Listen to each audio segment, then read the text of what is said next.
Welcome to Unhypnotized. I'm excited to announce our first sponsor, QuickBit, the crypto boutique. QuickBit is a Bitcoin first company that specializes in hardware wallets, seed storage, education, and all Bitcoin needs. They've got tons of experience, provide fast shipping and excellent customer service, and they're authorized resellers of Blockstream, Jade, Trezor, Stampseed, and more. QuickBit is owned by my good friend Dale. He actually orange pilled me, and he is a wonderful person to do business with. I highly recommend checking out QuickBit. These are real Bitcoiners running a real business. Okay, so welcome to our newest episode of Unhypnotized. I'm your host, Heather Keys, and I'm excited to welcome our special guest for this episode, Takota Coen. So, Takota, as you come on, would you like to share a bit about yourself with us as we get started? Yeah, you bet. Thanks for having me on the podcast, Heather. So yeah, I was born and raised on a mixed organic farm in central Alberta, Canada, and pretty much been a conspiracy theorist my whole life. So I'm just a natural fit for Bitcoin. Um, and yeah, for the last 10 years, I've been managing our family farm with my parents. We do direct market pasture raised meats, so grass fed beef, milk fed pork, pasture raised eggs, things like berries and fruits that we're starting to grow as well. We deliver those all across central Alberta. And I also run a homestead design and mentorship business with a couple colleagues where we help homesteaders from around the world to basically exit the matrix and kind of get back to the land. Oh, that sounds awesome. It's so great to be able to take something that you learned and then help other people do it, isn't it? It really is. Mhm. I am very often reminded of just how much knowledge that I just grew up with that most people don't have anymore. And so yeah, that's one of our big passions is being available for, whether it's hourly mentorship or actually helping people design out their entire property to make sure that it's efficiently designed. Yeah, it's a great way to kind of pass that knowledge on to more people who want to get out of the cities and get back on the land. Ooh, that's such a nice thread to pull on to. That's a bit of a buzzword that could mean a lot of things, but sustainability. Yeah. And sustainability, when it's real sustainability that creates a system or an ethos of lasting health and wellness. That's the way I think of sustainability. Yeah. And we have that in common because I love helping other practitioners create sustainable businesses as well, Mhm. because it's so easy to just get caught up potentially in all of these ways that we could run a business. But have you found that if people don't have the experience, they might get caught up in different practices that aren't really in alignment with sustainability?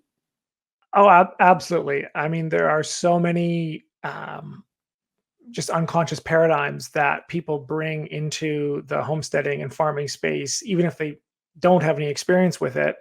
And there's even more if people happen to be, raised on farms as well. So there's, Mhm. depending on which clients I'm working with, it takes a bit of a different approach. That's actually interesting because I think of Unhypnotized, like the name of our show, and how, ultimately becoming unhypnotized is about becoming free from the things that you do or think or believe that are not serving your health and wellness. Yes. And I'm curious, like, what's an example of like an unconscious paradigm that someone might bring into that space? Totally. So let's actually start off with sustainability. Oh, So that I think is actually I don't know if it's an intentional psyop in the space, but it's one that's really taken over the conversation around agriculture and homesteading. So if you were if you're just describing a system, and you're using the the descriptor sustainable, you'd be describing whatever that system needs to maintain and basically extend itself. So if you're looking at agriculture, what does agriculture need to what are the conditions that it needs to maintain and sustain itself?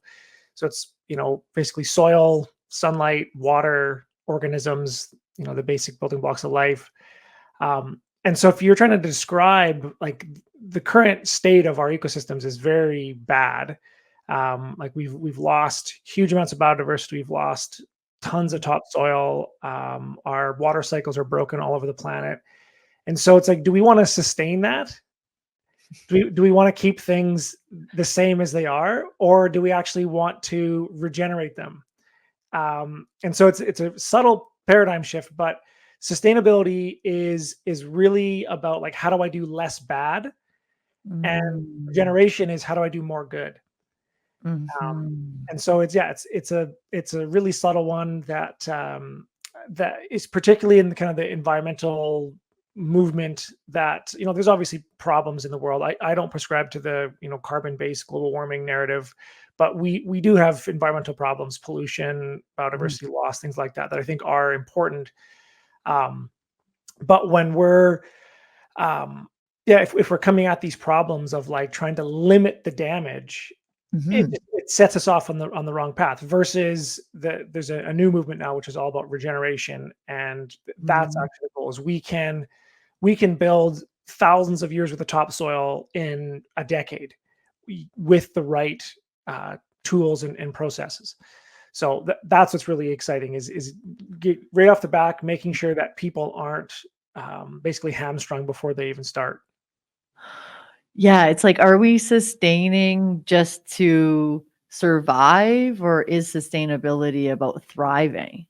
Yeah, And yeah, I can see how now this is just so perfectly the rabbit hole to take you into like the entire cosmic consciousness and everything that's happening in the world, because I think that's the movement. It's like, are we just surviving, or are we creating something that is about thriving and for future generations to thrive, yeah, not just survive? yeah, absolutely. And that kind of touches on another really common paradigm that I struggled with for years. And when I finally undid it, it opened up so many doors. Which was so there's in my book I talk about the three paradigms. So there's the degenerative paradigm, which is pretty much the predominant, basically fiat culture, which is it sees human beings as separate from and above nature. So we Mhm. are separate from and better than everything else. This, if you were to look at the Bible, this is where, if you're looking at like the dominion clause in Genesis, where it's like human beings have kind of dominion over everything on planet Earth. Um, and then in the last maybe 20 years, there's another paradigm that's come up, which is the idea that humans are separate from but less than nature. Mm. And this has also been around for a long time. This is the idea that human beings are just natural sinners and we're bad, and now it's been kind of secularized in this idea that human beings are a scourge on the planet. We're a cancer, we're a virus, and planet Earth would be better off if we just went somewhere else. And so the next paradigm is that human beings, we're not separate from and better than or worse than. We are nature. We are a keystone species on this planet, and just like the wolves or any other top predator in any ecosystem, we actually play a crucial role in maintaining and regenerating our ecosystems if we are working optimally. And so that's another really big paradigm shift that I try to talk a lot about, is addressing really the psychological damage that's come from both the previous narratives, which is that human beings are better than or worse than nature, And so we're either pumping ourselves up and posturing like kind of the Donald Trump ethos, or we're whipping ourselves and oh bad us, and like the kind of David Attenborough narrative. And neither of those serve the work that needs to be done. And so as soon as we adopt this idea that we are nature, we have just as much of a right to be on this planet as any other organism, and it's not about conserving and protecting and doing less bad. It's actually about creating more good, regenerating ecosystems, creating more abundance. And when you start to look at it that way, it's like we don't have a population problem at all, because the more people that there are, the more incredible brains there are to solve all the problems that we have, that we're facing today. Yeah, I think that's a really good point that a lot of our listeners could resonate with too, which is the oneness. Uh-huh. And, coming into the oneness of life, like all life is one.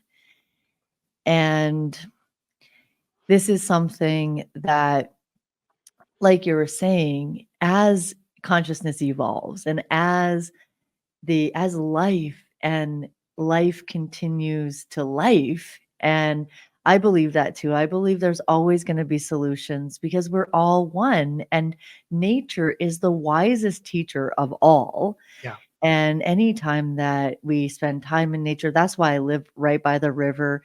It's my life force. It's just, I can go there and all of a sudden everything makes sense. And I can get back to what I'm here to do, which is be part of heralding in a new humanity, Yeah. in the oneness.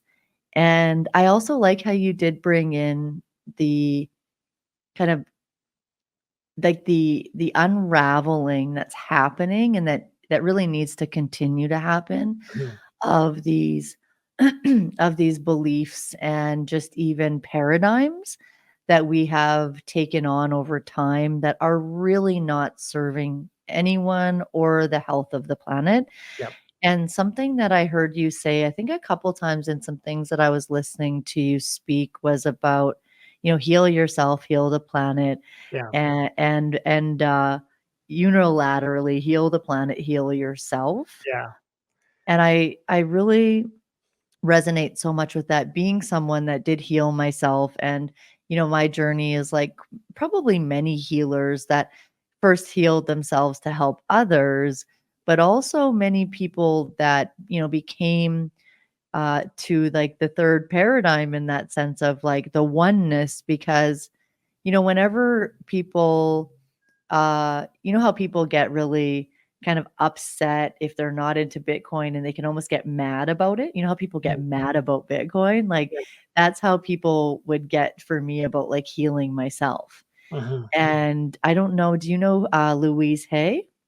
Yes, I'm familiar with her. Yep. Yeah, so Louise Hay was a pioneer in this in the 70s where she really brought in, all of that like like heal yourself and Yeah. then heal your life. And this was like very controversial. And I do think that it is going to keep people sick by stopping them from believing that you can heal yourself. I still think it's controversial in some ways, because like the medical industrial complex is like still creating this like, oh, it's not your responsibility.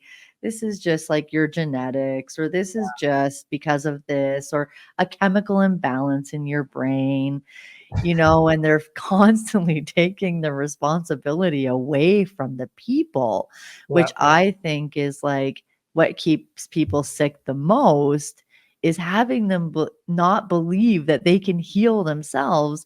And then therefore they're also going to what's the word, they're going to like delegate their authority to others because they also don't believe they can heal the planet. Yes, absolutely. Yeah, so I found that there's kind of, I call it the three G's that everyone blames all of their health problems on. So there's genetics, or God, or glyphosate. The kind of the three, or if folks aren't familiar, that's Roundup, which is the most prominent Toxic. herbicide in the world. However, in my work in both healing my own health problems and in regenerating ecosystems, I found that even though yes, glyphosate is a terrible toxin, and it's very problematic. It's no match for the uh, rebuilding potential that our bodies and our ecosystems have. Like you can, yeah, with proper soil health and proper diet, and I'm glad you touched on like Louise Hay, who's like a pioneer in the kind of the psychosomatic origins of disease. Mm. There's nothing that we need to be worried about, which is super empowering to realize that we don't need to keep giving our power away to these other external Yeah. solutions. We have all the pieces that we need, and yes, I think diet does play a role, but even more importantly than or just as important as diet is the connection back to ecosystem, whether you are the farmer yourself, or you're growing your own food, or you are connected with the person who's growing your food.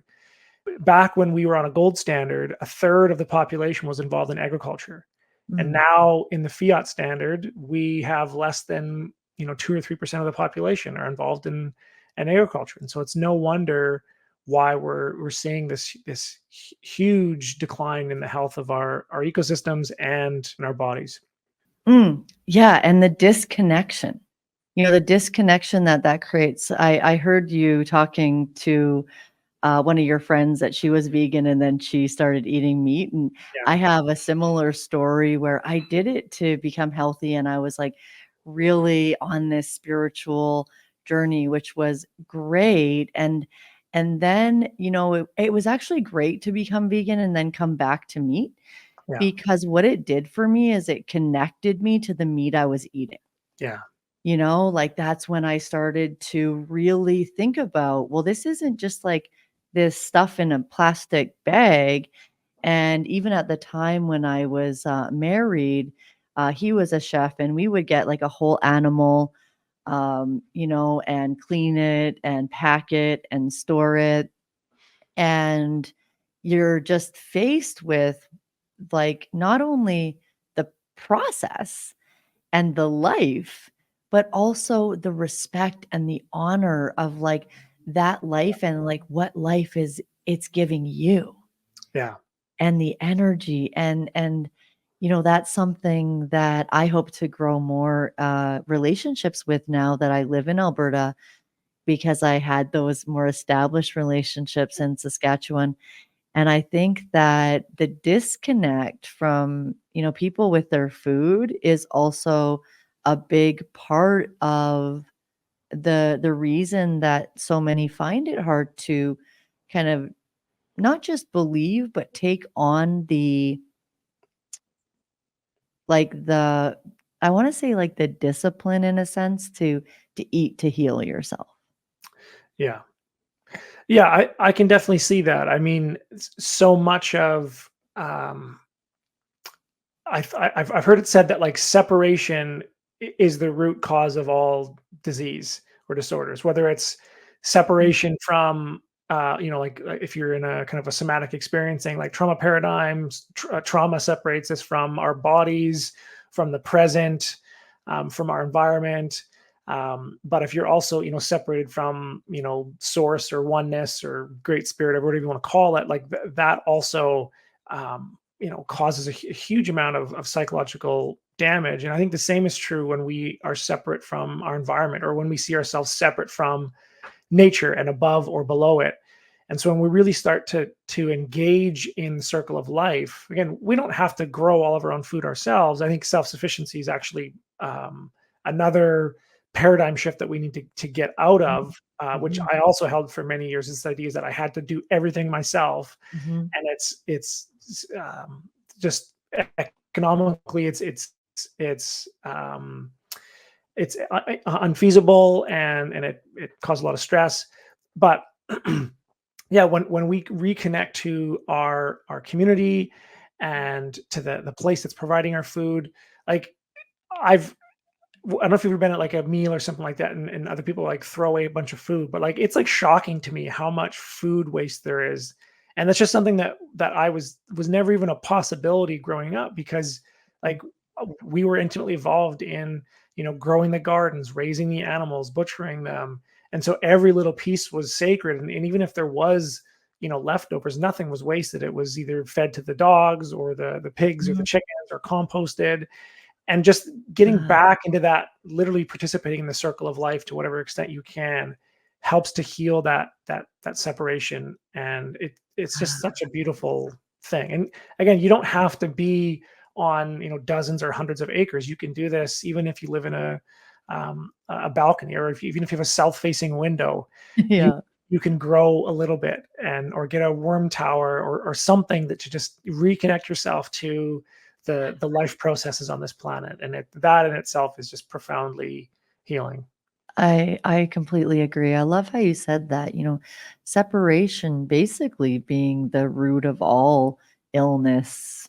Yeah. And when we were talking about Louise Hay and this psychosomatic kind of metaphysical reasons behind physical illness, that's an area that I've like geeked out on so Yeah. hard in hypnotherapy, because people will often come when it's the most persistent, stubborn Yeah. issue or other things haven't worked. It's kind of when people go, okay, fine, I'll try hypnosis.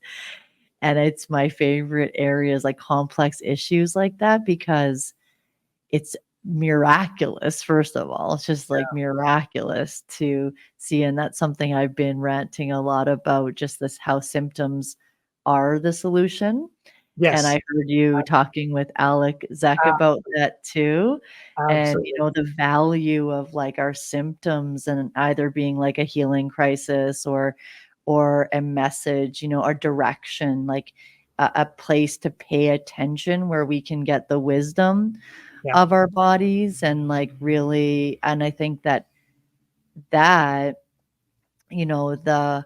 like the German new medicine that I geek out on too, like Yeah. I've been doing a lot of writing around that, because it's actually something I still get laughed at about when I say like no, like even in hypnosis forums, Mhm. when I say like, "Oh, it's just amazing when we can get to the metaphysical or the psychosomatic like Mhm. reason for a stubborn physical condition, and then it goes away." Yeah. And people still think that's just ludicrous. Oh, it's Like, yeah, it's beyond me. Like, that I'm so convinced that I think German medicine is probably the closest system that's resonated the most with me, or that checks the most boxes. But I've seen that, yeah, in our animals on our farm, in my personal life. ah, It's like, or there's another saying in permaculture, which is one of the kind of agricultural design systems that I was trained in, where the problem is the solution. And so again, it's a very subtle paradigm, but it's the yeah, same thing in health. Like German medicine sees that as like, yeah, there is no such thing as sickness or disease. You are either healing or you're adapting. And when you get that, and it's hard, like, because we're it so is. we're indoctrinated from the time that we're children. Oh, Timmy can't play today. He's sick. He's sick. He's sick, or whatever it is, and we loop that through. And, oh, I can't do this because I'm not feeling well. And versus like, yeah, I've got to. I'm in a healing phase right now, and I can't go out because I need to rest. Like that's such a, or one of the most tragic ones that I see is the autoimmune disease. Like, the Yes. idea that, or cancer, the idea that your body, Yes. the cells in your body have turned against you Yes. and are attacking you is such a, unsettling idea to hold. And just, yeah, you can imagine what effect that would have on your Yeah. psyche, your spirit, your body, and how that causes this kind of self-fulfilling prophecy, that just makes things worse. And so, again, so much of this stuff comes down to the paradigms. And it's funny because in the space that I work in, like in agriculture or homesteading, people are very like, detail oriented. Yeah, just tell me like how to plant the thing or how to raise the animal. And it's like, no, you need to Yeah. take several steps back and like look at your thinking. And then ironically, once you get that, you'll know how to look after plants, you'll know how to look after animals. But if you still think that there are pests and diseases and weeds that are out to get you, there's nothing you can do. You're going to be fighting nature, and you're going to see yourself as separate, and it's going to be a battle, and you're not going to win. Like, so yeah, as much as I have the experience to go into the technical know-how, and I love doing that. But Mhm. there's literally no point in doing that if you still have some of these core foundational beliefs that are at odds with how the world actually works. Oh, that's so well said. What a wise mentor you are. People, I can just, I'm like jealous of people that get to work with you and learn from you because that's exactly it. I think a lot of times people think, say, even for example, with hypnosis, they think, oh, just tell me what to think or like tell me how to act. And they Yeah, want the change, and then they don't like, I think people think that it's like just like in my industry, it's pretty big, like change your thoughts, change your life. yeah, yeah, It's just this like trying to apply something more as a coping mechanism or like as a way to get there faster. yeah, And what really happens is like these massive paradigm shifts yeah, we're talking about because like they're just normal for us. Like even when you were talking, I was like, oh right. Like it's just totally normal for me to see that the solution is in the problem. yeah, You yeah, know, and it's one of the things that made me happiest in my life, like, where I realized, like, when I was going through the worst time, I was, like, the happiest, and, really recognize that my happiness is not yeah, dependent on external, things going smoothly. yeah, And, this is a conversation that I think will always come up on this show because we're seeing these behaviors like Scott Deedles and we talked about road rage and yeah, or like these different type of behaviors or these different types of ways that people just like just want to get ahead and like just want to and like I think it's really valuable to point out that they don't realize that the change first happens within and mhm, then that makes things easier because again, you're working with nature, you're working with life instead of against it. yeah, And it's the same even with the practitioners that want to build a business. Like they just want always from me like the step by step. Or yeah, even they want to know like how can I hypnotize someone for this issue because I do a lot of training, yeah, over the years. And it's like, but you guys, like every human is different, first of all.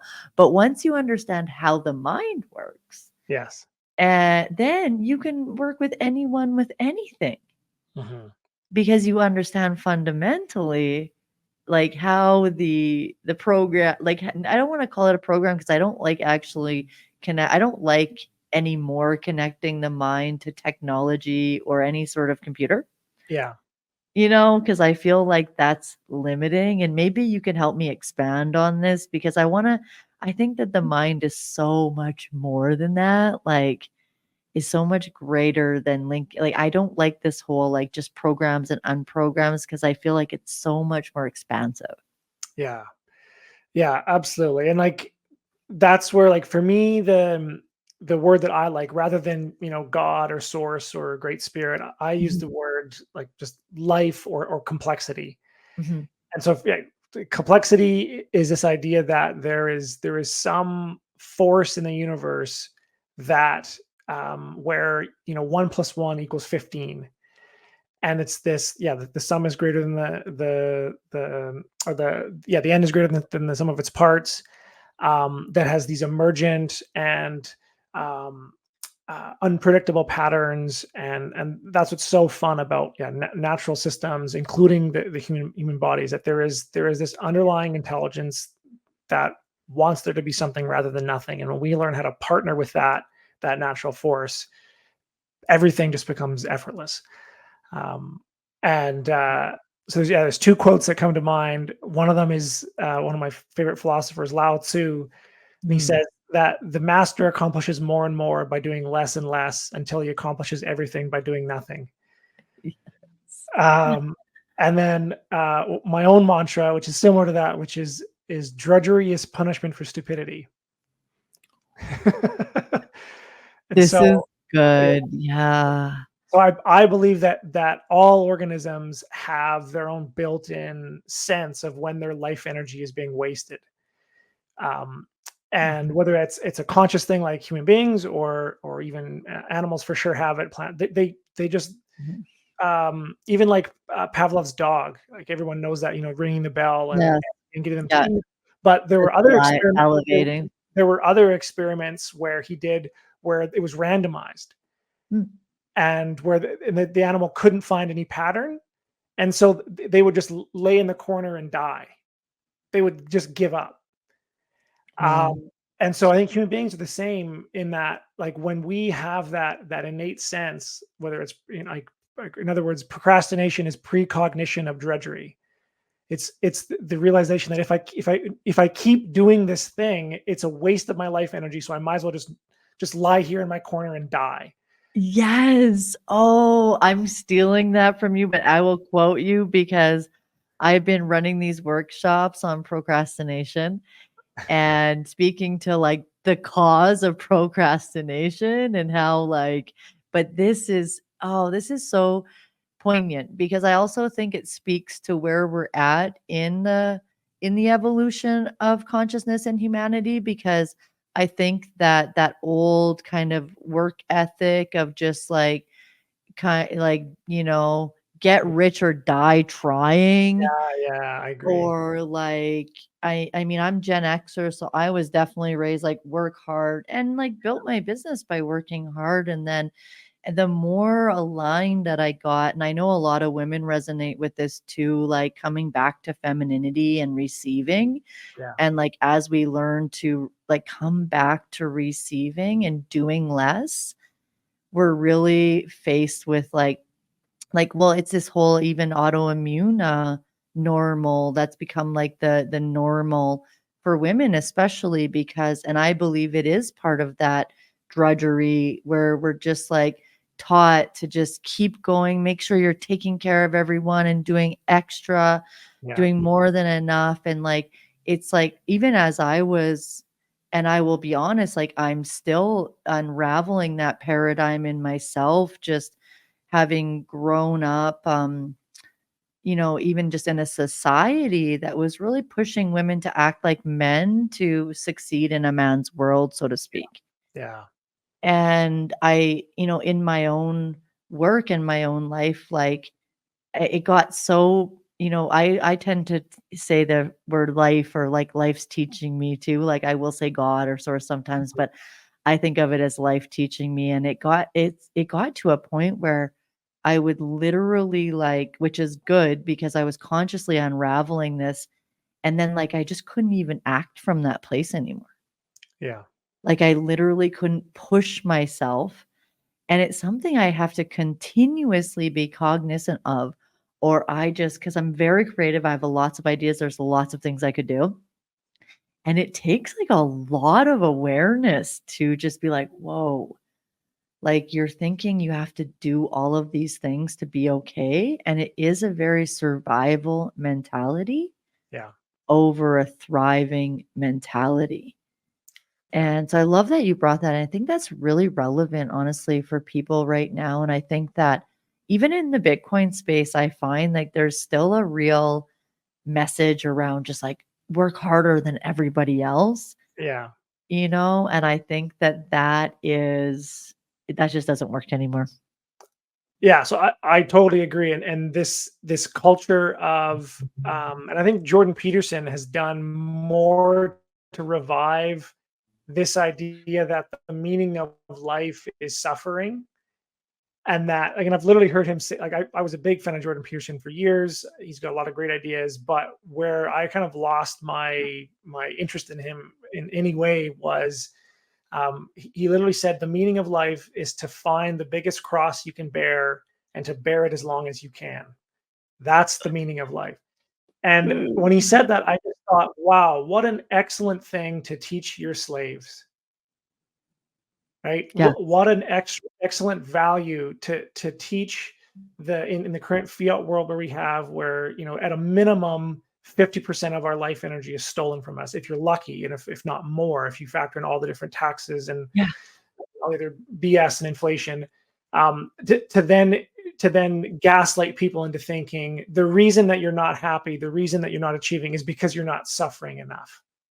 That's like that is such a sick idea.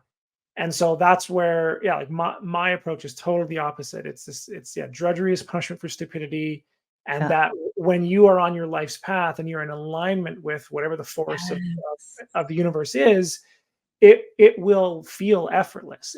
It's not that there won't be work and that you won't be doing lots of things, but it will feel like water running downhill versus being like contained in a box and having to like pressure yourself out of it. And so that for me is one of the kind of indicators that I look for myself, and that's what I teach in my book and my courses is to get people to monitor their life for drudgery and whatever indicators you have Oh, for yourself, but also your ecosystem. So it's your animals, your yeah. pets, your plants, Yeah. uh, the wildlife around you. Like anytime you find yourself saying this sucks, it's because you're stupid. If you're doing something that's out of alignment with the forces of the universe. And again, that's another. It's a maybe it's not so subtle of a paradigm shift, but it's massive, and it goes against Yeah. basically every religion that's been around for the last several thousand years. Yeah. Um, but I think that's going to be the piece that's going to help us break out of and build this new world. And this is why I'm quite sad that so many Bitcoiners are going back into religion and trying to look at giving these very generous readings to some of these books that are just I don't think they're there. I think there are some good lessons in all the Yeah. world's religions, but Yeah. my thoughts are, is by and large they were, or at least what we see of religions now, they are the main lever that the state uses to control people. Um, Yeah, and, the way I kind of been seeing it too is like, oh, because they have, connected to that thread of spirit or God, but yeah, then try to logically or analytically structure it. Like, that's how I see it on some level, because you can't if when you try to make sense of something, even like thought or mind or consciousness or God, as soon as you're trying to put words into it, you're not really getting, right? As soon as you can have words for it, like, you're not getting it because it is beyond words. It's an understanding. It's like it's something way beyond words. But mhm, even just to come back to your other point, because I think that we've really touched on something that people could come back to, which is what worked before no longer works. yes, And I think it's really valuable to put a highlight on that because, like I said, I've still been, noticing the drudgery or like recognizing when I'm in a drudgery. And it's yeah, something that Bitcoin has opened my eyes to, because how I feel about Bitcoin is how I felt about hypnotherapy when I found it. And yeah, I built my career, like, it just kept growing and growing and growing. Everything I did just worked and grew because I was so in alignment with my purpose. It was so aligned. I just knew that more people needed to know about this. I had to bring this to the world. And, as I'm shifting more into like really finding my calling in the Bitcoin space, all I want to do is like read, write, create art, like talk about Bitcoin. And then I do have a bit of a conflict, honestly, where I'm trying to kind of push myself to like do some stuff in my hypno business that's just not nearly as easy. totally, yeah, And I am kind of facing that, where even totally. me, like, I know this, like, this is happening. And I still kind of try to like push myself. And like, that's how deep that programming goes. It really is. And I mean, and it's no surprise. Like we're literally dealing with thousands of years of philosophical warfare that, I mean, like it used to Thank be the church and state worked in unison.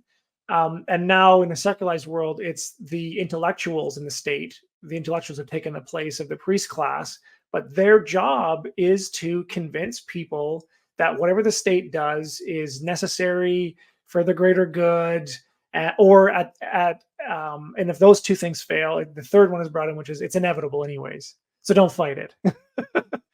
and and so yeah, Totally. so Totally. much of this is really Powerlessness. is just getting out of these loops. And one thing I will say is like it's not to say that if you're feeling drudgery that means that the thing that you're doing is you shouldn't do it.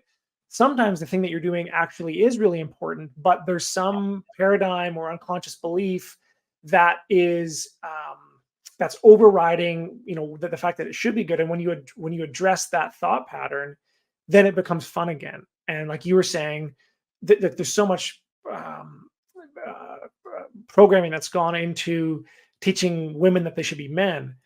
And so like think of how much drudgery is involved in that for women, where it's like they actually the things that they're doing, whether it's mothering or taking care of the home or these other aspects. I heard it said the other day that like being a woman is inherently luxurious.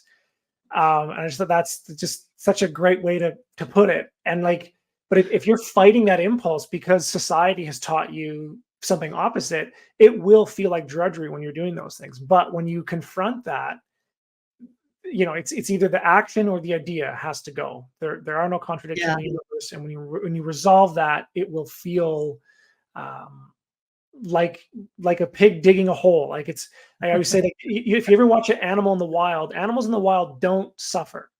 Everything they do is joyous, and they get eaten and they fight each other. But like by and large, everything that an animal does is they love doing it, which is why people love spending time in nature and getting that vicarious well-being from bird watching is because of the joy that they have, because they don't have these thought viruses that have been programmed into them by the state or their henchmen. Like propelling them to do something outside of themselves. Yeah. I think that's, I mean, you say it very, very well, very poetically. I think that you've obviously experienced it for yourself, and this is something that I think is also part of this, which is like embodiment. Where you take something, and because you're open to life guiding you, you learn from your experiences in a way that you embody it. Yeah. And I think that's part of what we're talking about, and I really like how you gave us the distinction around the drudgery, because it's true. A lot of times then people will just say, "Oh, I'm not meant to do this," or like, "This isn't for me," Yeah. when really their whole soul is calling them to do that.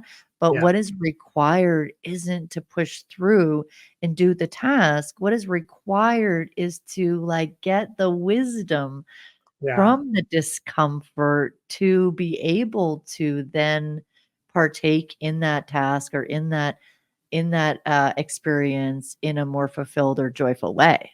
Yeah, exactly. And that's the opposite of just push through, right? Pull yourself up by your bootstraps and suffer harder. Like but it's also not this hedonistic, endless pleasure seeking, high time preference idea either. It's not that. It's in the middle, and it's a subtle, that nuance is really subtle, of It is. trying to find that balance. But I think that there's at least for me, that's what resonates with myself. And since embodying that in my own life, and particularly with the animals on our farm, we've just seen like a tremendous difference in just the flow and the quality of life and the health of everything around us. Is like, whenever I find myself fighting something or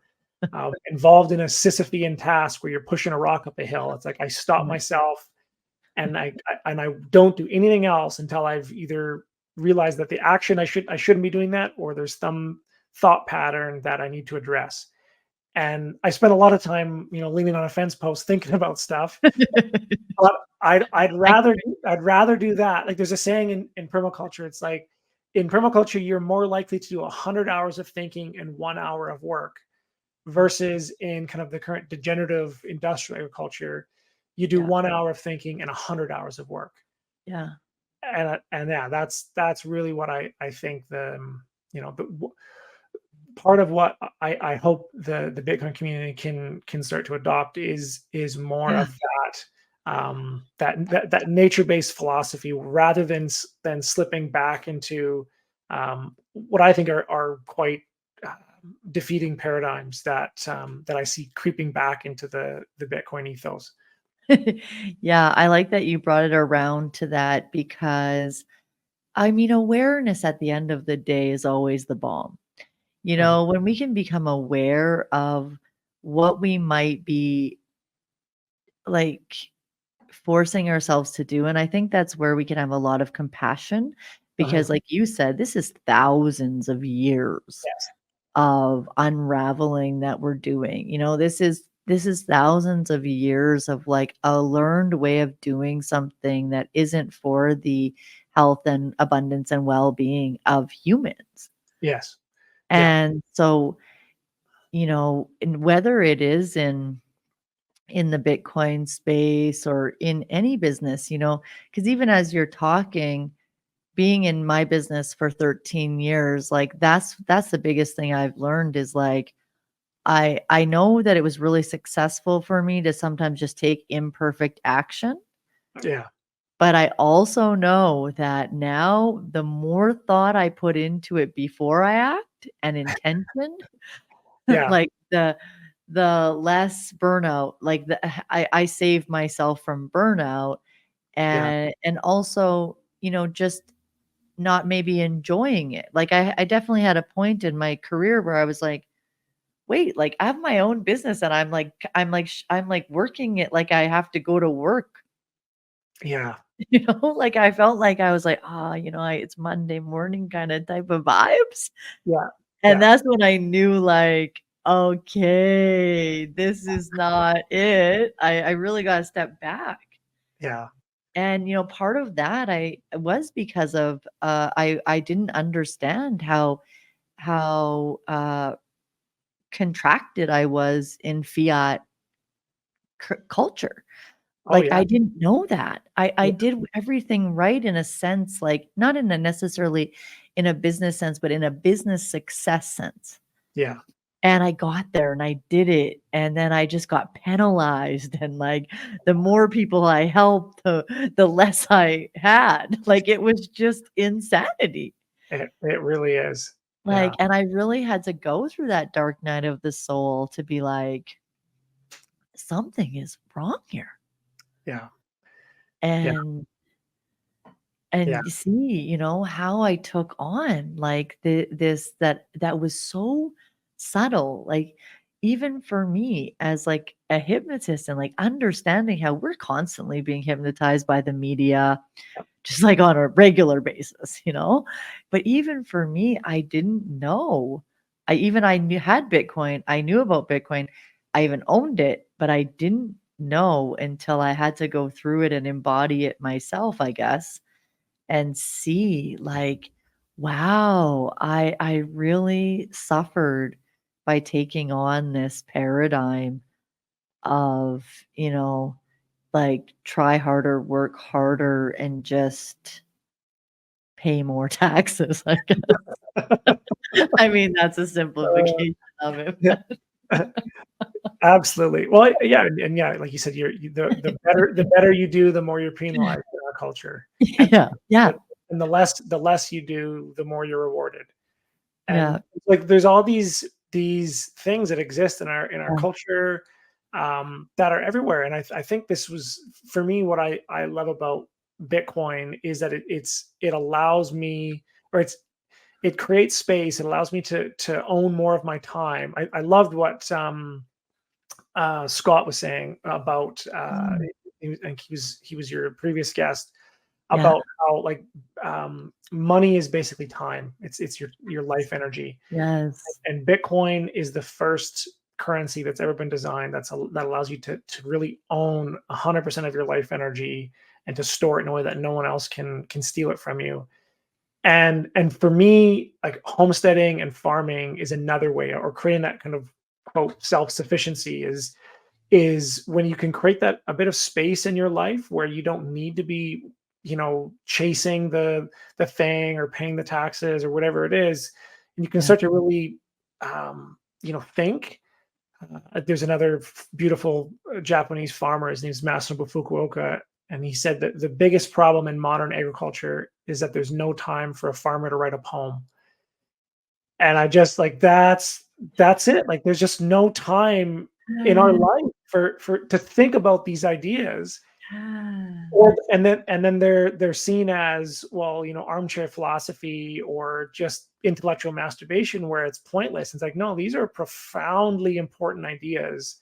Yeah. And even aside from the 2,000 years of brainwashing that's gone into this, if you've gone through elementary, junior high, and high school, that's 10,000 hours of indoctrination, which is the amount of time it takes to become a master at something. And so, like, I can't underestimate the importance of thinking deeply about these ideas and asking these deep questions. Like, what do I believe? Do I believe that I actually have a right to exist? Do I believe that I'm one with nature? Yeah. You know, and Yeah. and coming to grips with those questions. Do I believe that there are invisible germs that are out to get me? Um, which is a big one, particularly That's huge. in today's day and age. And That's then the more of these things that you resolve and you realize, actually, I no longer believe any of those things. There's nothing to fear anymore, and it's like the only thing left is just to. And this is my life's mission is, no one wants to join your revolution if it sucks. And so, like, the goal with our current company is to build this new revolution that's just filled with joy and abundance. And another motto we have in our company is, like, we never argue, we inspire.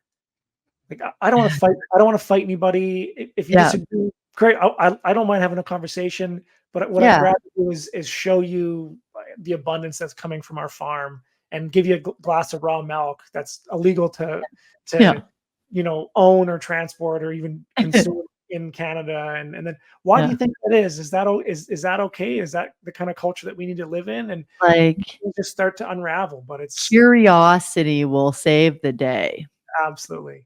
Curiosity, unhypnotized, I'm just looking because something that you said is was part of my thread because, I was saying how, um, coming unhypnotized is simply to stop believing things that make you feel unwell and believe things that make you feel well.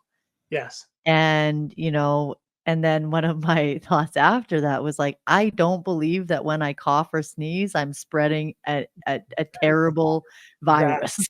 Exactly. Right. And I live very well not believing that, I'm good. I don't care if people are sick or Yeah. coughing or sneezing. Like, I'm good. Yeah. Yeah, that's so liberating. And it can't just be like rote memorization or manifestation, like, No. which is what so much of the new Yeah. age movement has been kind of Yeah. co-opted into. Which is sad, because I see a lot of those contradictions where they will have this manifestation of abundance and goodness and all these things, and then they also believe that, yeah, there's invisible things Mhm. that are killing them. It's like, you can't have one of those. Has to be true and one of them is false. Yeah. And then it takes time. This is the thing, it takes time to set aside and do the research until you really can believe and know. It's Yes. even beyond believing. It's, you have to know it. It And is. that's what's so sick in our culture right now, which I think is contributing to the great malaise, is Yeah. that no one has any time, and it's this kind of catch-22 where we're damned if we do and damned if we don't. And so it's, yeah, I really can sympathize with people where Yeah. ignorance is bliss, and sometimes it is easier to not look at these things, but it really isn't. When you It start to is. Like, yeah, engage. we know. We know, but at the same time, there's a fulfillment that's not reached, Yeah. and I think I'll get your last thoughts too. And like my last thoughts are on that, where Yeah, it isn't just about believing, because this is something in my industry that I've been speaking to and frustrates me too. It's like I'm not gonna just repeat something to a phrase to you in your mind, Yeah, like I might if I've talked to you and it's really in alignment with what you're grasping, but yeah, I'm not gonna just keep telling you, say this until you think it, because curiosity is the way that you know something and embody it. yeah, Not repetition or yeah, forcing or, "Oh my god, I've gotta do this to be yeah, okay," yeah, exactly. So it's just been such a pleasure talking to Dakota. I know we could talk for hours. Definitely, definitely. Do you have any last thoughts for our listeners? I think I would iterate the last thing I said, which is, yeah, no one wants to join your revolution if it sucks. And yeah, don't argue, inspire. And I think there's a lot of people in the Bitcoin community that are really doing that. There's some that aren't. And I think they'll come around. Yeah. But really, that's how we're going to turn the ship around. Is don't worry about the people who don't see it yet, that aren't there. Just focus on living your best life in whatever way that looks like. And that certainly isn't about self-sacrifice and doing less bad and all these things. It's totally the opposite. And when you start to, yeah, really embody and know these some of the principles that we've been talking about, your whole life transforms and people pick up on it. Like, that's Mhm. what I've found. It's like I used to fight people all the time and engage and, like, I'm going to convince this guy that I'm right, and even if I was right, I was an asshole. And no one wants to engage with that. Versus as soon as you kind of take a step back and do your own thing, Yeah. you're not pushing a rope up a hill anymore, and now you start to have your own gravity. People come to you, and it really shifts the whole thing. Mhm. Um, yeah, Yeah. Mhm.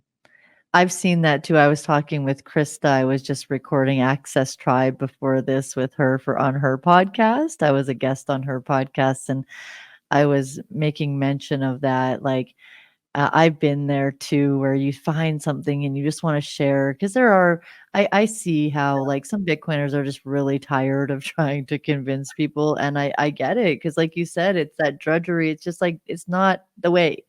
yeah, It's not the way, right? We don't have to convince anyone. Life will bring people to solutions when they're open to it. yep. So I think those are wise words. Is there anywhere that people can learn more about you or find your book? Yeah, so the best place to find out more is our website, buildingyourhomestead.com, where we've got resources and there's lots of free stuff. There's links to my books. I've got some courses on there. And we also offer one-on-one mentorship and even full-on design packages for people who are looking at setting up their own Bitcoin citadels or homesteads or regenerative farms. So Awesome. Well, thank you so much for being on the show. yeah, anytime. Take care, Take Heather. care. Thank you for watching. Remember to hit the subscribe and turn on the notifications so that you'll know right away when we have a new episode with another great guest. And if this episode got you wanting to buy Bitcoin, reach out to me. I'm an agent with Bitcoin Well, and I have a link down below to book a time in my calendar. And simply just book a call with me and we can get you started buying Bitcoin. And don't worry, no pressure. Let's have a conversation and see how Bitcoin can improve your life. Ciao for now.